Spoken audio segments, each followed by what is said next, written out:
Posted by you/Zeem12345. First of all, I, 31F, would love a real adults-only party where adults can talk and have conversations without kids interfering. She, 35F, isn't doing that. She is having a whole party where everyone focuses on her kids only. I need to know how to address this with her, as this has happened twice so far.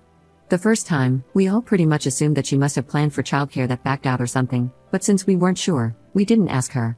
I think everyone felt awkward, believing they were paying babysitters for an adults-only night, and then finding her kids at the dinner table, very actively part of the evening and needing to be entertained. They are 2 young kids.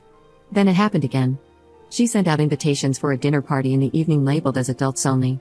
However, when we arrived, she had set up all these kids' games everywhere. She arranged the night around everyone playing with her kids, and I could tell everyone felt awkward because people just wanted to have an adult night talking. But she had promised the kids that everyone would participate in the games they had set up, and asked everyone if they wouldn't mind playing with the kids. I know that several people who attended the last event were very bothered by this.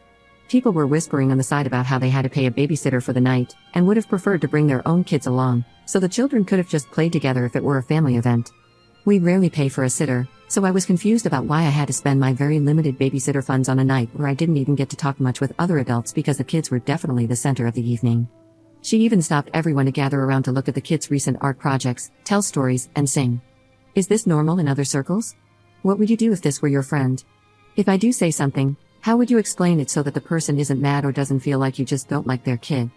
She was upset because everyone left early, and she had catered the event, but I think people didn't want to stay and preferred to just go back to their kids because they felt a little disrespected by the way things went. People are saying they don't want to hang out with her anymore. I don't know what to do. Commenter. That behavior is definitely not normal. What is your friend's personality like? Ops response. I can't fully explain her personality, but I don't think she's actively manipulating anyone, because she's a very kind and considerate person in other ways. It seems like she truly doesn't realize that people are bothered. I don't know if it's because she thinks we all love her kids so much that we want to spend quality time with them without our own kids distracting us. We do love her kids, but I'd prefer to bring my own child so they can all play together. I thought she also loved my child and would want them there to play as well. If that's not the case, then I guess the friendship might be over. Update 4 days later. Hi everyone, I never expected so many people would be interested in this situation, but it helps me feel vindicated that the situation was just as strange as I had perceived it to be. I wanted to wait until the kids were back in school so we could discuss it in person. Luckily, I didn't even have to bring it up because someone else did, and she was eager to tell me that people were upset and that she didn't understand what the problem was with what she did. I was able to get through to her, I'll call her Katie in this post, and also understand her perspective, understand, not agree with, which I'll try to explain here as best as I can. I can't remember every detail of the conversation, but I can paraphrase all the key parts. 1. She had been upset because one of our friends, Molly, was taking care of her toddler while Katie's kid kept trying to show her something. Katie noticed this, and felt bad that her daughter just wanted to share things with people she thinks of as her family/aunts. We're just friends, but the kids call each other aunts, and they refer to each other's kids as cousins. Katie wanted to build a stronger relationship between her kids and her close friends. She thought that us spending time with her kids, away from our own kids, would be a way to give her children more focused attention. This is especially important to her because she is an only child, her parents have passed away, her husband is an only child, and his parents have also passed away. Her children have no biological family. She's worried about what will happen to them if she were to die, as her mom died when she was a teenager, and she feels anxious about her health. 2. She doesn't feel that other people's kids need the same type of bond with her, because our kids have biological aunts, uncles, and cousins.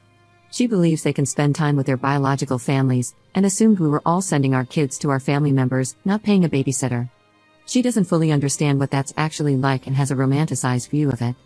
She was shocked to find out that my siblings don't just drop everything to babysit my child. Even people with siblings still pay babysitters, and many did for her parties. 3. She feels that since she paid for all the food and wine, that alone should cover the expense of the babysitter, even if we did hire one. She knows that paying a sitter plus going out for dinner would still cost more, especially since she catered everything from a very expensive place. In her view, we should have just been happy to get free food and drinks, and if playing some kids' games was the price for that, it wasn't a bad price. Essentially, she initially argued that if someone pays for everything, they can decide how the event goes, and if we want a different type of gathering, we can foot the bill and host that gathering ourselves. Now, to how I handled this.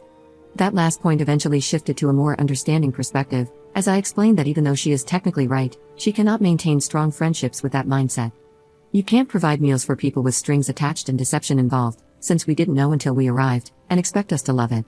I told her that while she can do whatever she likes, people are also free to end a friendship if they choose, so she's free to make those choices, but not free from the consequences of them.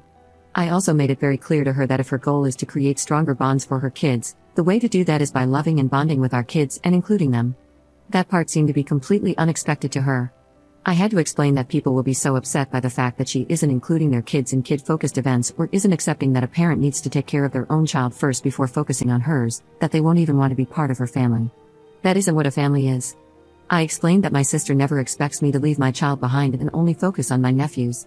My sister would never tell me not to bring my daughter to a family event because she loves my daughter, and that, in turn, makes me love her and my nephews even more. I had to explain all of this to her. Lastly, she is wealthy and grew up rich, and as an only child, she admits that she struggles to see things from other perspectives or to consider others' feelings. She said she has to make a conscious effort to really see outside of her own wants and needs. She even mentioned that she talks about this in therapy, and that's why she goes out of her way to do nice things for us. I shared some examples of her acts of kindness in the original post, because that's her way of actively trying to be a generous and caring person. As expected, she did cry, especially when she talked about her kids not having any family and her parents passing away. I'm very glad I didn't mention it at the parties like some people suggested, because I would never have wanted her to break down in front of everyone. It's clear that this issue runs deep, and she needs therapy to continue working on it. Overall, she came around to realizing that she needs to alter her way of thinking and do things differently if she wants to achieve what she claims. She continued to reiterate how much her kids love me, how much she loves my child, too. She said she wants to do things the right way, but she's frustrated because what makes sense to her doesn't make sense to others. However, she accepts that it's up to her to adjust her thinking. There was a lot of crying and some arguing, but overall, it seems we are still friends. We hugged, and she said she is going to do something nice for everyone and their kids. If anyone still has questions about specific things that were said, I can try to answer them in the comments. I appreciate everyone's help. I felt much better going into it knowing that I was not wrong for standing my ground on this. Commenter. Wow, the nicest possible description of this woman is effing clueless. Good luck with this friendship. I can't imagine the level of emotional labor that must go into maintaining it if this lady is that baffled by some pretty basic concepts of empathy. Ops response. If you understood more about her life, it might make more sense. I'm just now starting to realize how warped some of her perceptions still are. As I mentioned, she lost her mom, and before her dad died, he didn't really nurture her, he just gave her money and a nanny to take care of her. Her nanny was her only friend. Her dad had specific issues, and I won't say more than that, but she was never allowed to have friends over or spend time with them. She was homeschooled for a while. He had beliefs that were very different from what is typical.